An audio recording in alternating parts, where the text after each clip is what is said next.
You're listening to Skeptoid. I'm Brian Dunning from Skeptoid.com. John Titor, Time Traveler.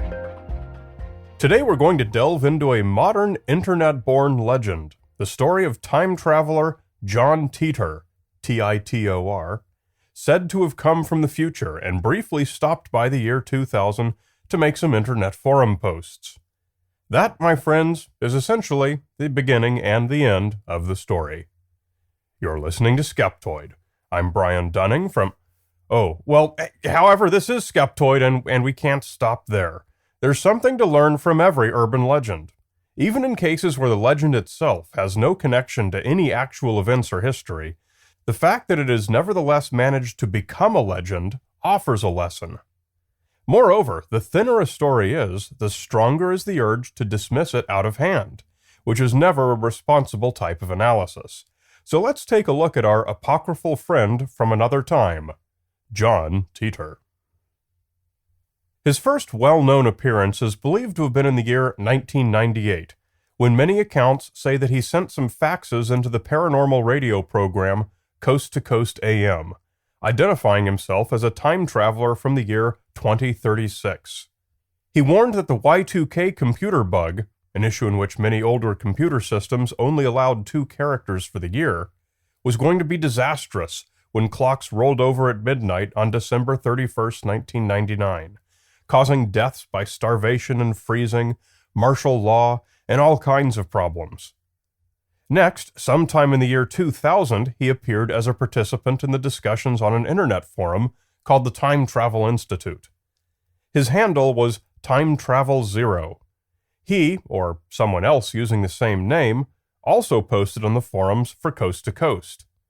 He told how, beginning with the U.S. presidential election in 2004, civil war tore the nation into 5 regions, culminating in World War III, which would not end until 2015. His many predictions included that the Large Hadron Collider, yet to be completed at the time of his posts, would produce tiny black holes. Without exception, all of his predictions failed to come true. Titor was here on a military mission, he said. He'd been sent back from 2036 to 1975 to retrieve an IBM 5100 computer, one of the earliest suitcase-sized portable computers that boasted a monochrome 5-inch CRT display. He claimed that there was a need to translate some legacy program code. While on his way through the decades, he decided to stop by 1998 and spend a few years hanging out. While here, he drove around in a 1967 Corvette Stingray convertible with the time machine built into it. It's noteworthy that the idea of a time machine installed in a car was not a new one, having entered pop culture many years earlier in the 1985 movie Back to the Future, which featured a time-traveling DeLorean. It's scarcely inconceivable that a prankster having people on with time-traveling posts might well choose to insert this old device as an inside joke. As John Titor remained active on the internet even after his Y2K claim had been proven false, he explained it away by saying there were parallel universes, and what happens in one might not happen in another. Thus, events that were established history in his 2036 universe might not happen at all in the parallel times he would visit. We call this a special pleading. It is the logically invalid invocation of an untestable condition or force as support for a claim, thus making the claim immune to scrutiny. So the skeptical mind might well slap a palm to the forehead and wonder why the John Titor story has become well known. Anyone can go on to virtually any internet forum and say anything they like. There's no editorial review. You can say you're Mickey Mouse. You can say you're the reincarnation of Napoleon. You can say you're from the future. People also impersonate one another all the time. It's likely that more than one person who read John Titor posts decided to make their own. Any given random internet post that is not connected to any established body of posts from the secured account of a known individual has no meaningful provenance. Similarly, there's no serious reason to suspect that anonymous faxes or phone calls into radio shows are not crank calls. It happens many times every day. John Titor differed from purely unverifiable posts in that he made testable claims, future predictions.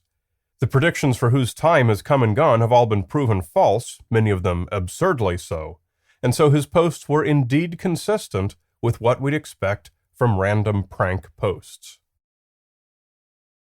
Why did the John Titor story grow legs? Why does it still exist? One reason is that the prankster got in relatively early in the history of internet claims and made the wise move of promoting his story on a very popular national radio program. Coast to Coast has a reputation for promoting just about anything that's alternative or that contradicts established science. Today, now that the number of unsubstantiated claims on the internet is somewhat larger than the factorial of the square of all the large numbers ever conceived, separated by arrow notation, it would be a lot harder to achieve John Titor's celebrity. But having said that, notice that there is some popular new meme on the internet practically every day. The chances of any one new story becoming popular may be a lot less than they were in 1998. But every random drawing does have a winner. Every day, some story is going to be the one that wins that lottery. If we weren't talking about John Titor, we'd be talking about some other story instead. The John Titor story is popular simply because that happens to be one of the stories that became popular. John Titor also had a number of really fashionable themes, which is an element that works in any urban legend's favor. For one, it suggested that time travel is possible. This is a superpower that everyone would love to have. I am certainly among those who would love for time travel to be possible.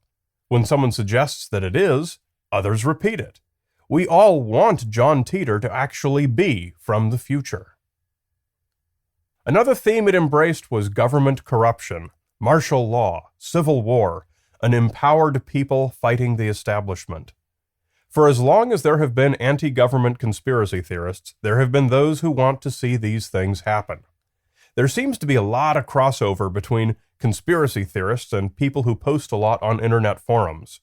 And John Titor represents a lot of concepts popular with that culture. On top of everything else, he had a time machine merged with a sports car. Who doesn't love that? Well, in my mind, anyone who likes a good story shouldn't love it. The John Titor story is one that people have been emailing me about and asking me to do an episode on for a long time.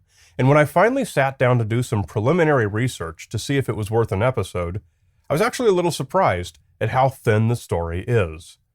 Apparently, a small number of people take it seriously, but the majority of internet denizens who are familiar with the subject simply laugh it off. My job was to decide if it was worth an episode. I decided that it was, although not necessarily to explore the validity of the legend itself. Instead, the John Titor story suggested a broader and more important question. When do we know whether a paranormal claim is worthy of attention? Strictly speaking, of course, nothing should be dismissed completely out of hand without any sort of scrutiny. However, at the same time, we all have to be functional human beings and get through our day, and it would be neither practical nor intellectually desirable to question absolutely everything. We have to draw the line somewhere. I argue that the John Titor story is past that line, and I also argue that we shouldn't spend time with subjects that are on the wrong side. One of the great joys of researching and exploring is learning. When someone simply makes up a stupid prank internet post, even a coordinated series of them over a stretch of several years, it simply adds no richness to the fabric of culture. There's no payoff to researching it. There's no pot of gold at the end of that rainbow, as there is with so many other mysteries that have grown from the real experiences of real people. Some John Titor enthusiasts have taken a slightly different tack and tried to solve the mystery of who it was that wrote the posts. In 2008, an Italian television show called Voyager hired an investigator to try and track him down, which, in my mind, was sort of a desperate spin to create a solvable mystery. The producers probably realized quite quickly that it was simply a prank, and knew that searching for a real John Titor would lead to a very boring TV show, so they looked for a related mystery that might possibly be solvable. I elected not to go that route, and I encourage everyone truly interested in learning the facts behind strange tales to avoid stories like this one, that strain all credibility and haven't the slightest evidence to indicate that they're anything but made up. There are too many real mysteries in the world, and underneath every real mystery, there's a new piece of information to learn. A goofy hoax? Not so much. Don't waste your time.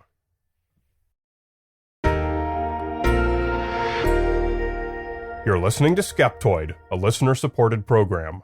I'm Brian Dunning from Skeptoid.com.